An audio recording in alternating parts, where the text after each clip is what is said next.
Hey, Carson here, brand manager, Bentley Atlanta. I wanted to take a minute and go over the center console of the new GT GTC with you. A lot of folks buy these cars, they don't have dealership instructions, so you may wonder what some of these buttons and knobs do. So let's zoom in down here and let me take you through these real quick. Obviously, these two larger dials here are the temperature settings for the front two zones. And by spinning the dial, you can select the temperature. It changes it here on the button and it changes it up here on the screen. So once you've selected the temperature that you want, say 70 degrees, if you'll press this button in, this automatic icon here will illuminate.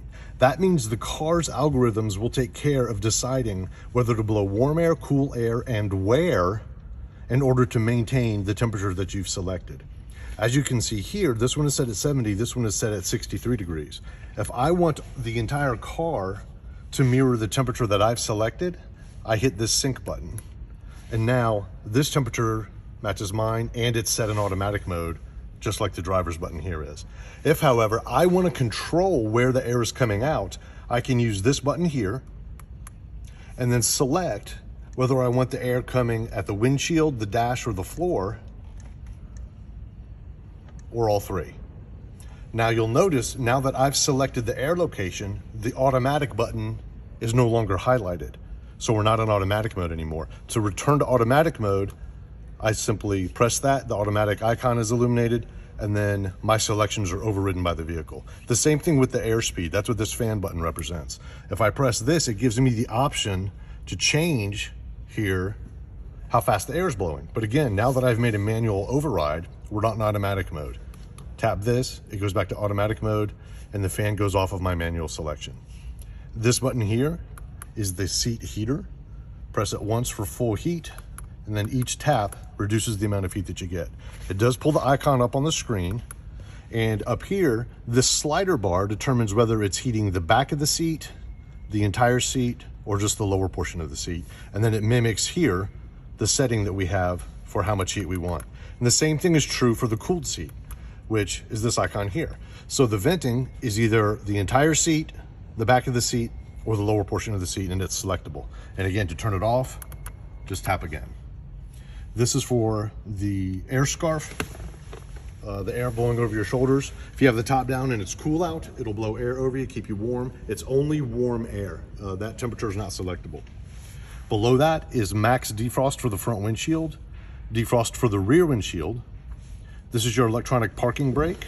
Foot on the brake, a lift, you can hear the brake engage, and then push down to release.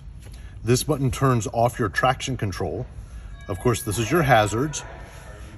This button here turns off the function where the car turns its engine off when you come to a stop. So if you like the car to stay running, you can deactivate that auto off feature by pressing that button. This is automated parking assist, so the car does have a function where it will self-park, either in parallel or perpendicular spots.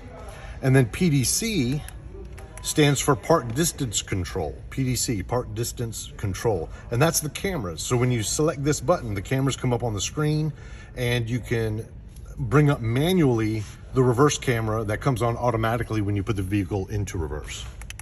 This car is a convertible, so it's got the convertible down and the convertible up buttons here. You'll simply lift and lift. If this was a coupe, then these two buttons would represent raising and lowering the rear spoiler of the car. And then the buttons here mimic what's on this side. So this is the fan speed override. This is the air location override. Vented seat, heated seat, air coming from the seat top. This is recycle or recirculate the air. AC compressor, and then AC max. So if you hop in the car, it's boiling hot, just put AC max and it'll cool it down very quickly for you. Last thing I'll cover right quick, the selectors for your driving modes. So Bentley mode is the default, and that represents Bentley's recommendation for everyday driving. You also have a sport mode and a comfort mode. Now, what changes between these modes are things like throttle response, steering feel, suspension feel, and the way the car shifts. So in sport mode, it's going to shift with more intensity, more hydraulic pressure in the gear system, and at a higher RPM. But if there are things you favor from each of these modes, you can sort of combine them into your own driving mode, and that would be the custom mode. And we'll do a segment on that here a little bit later. Thanks so much.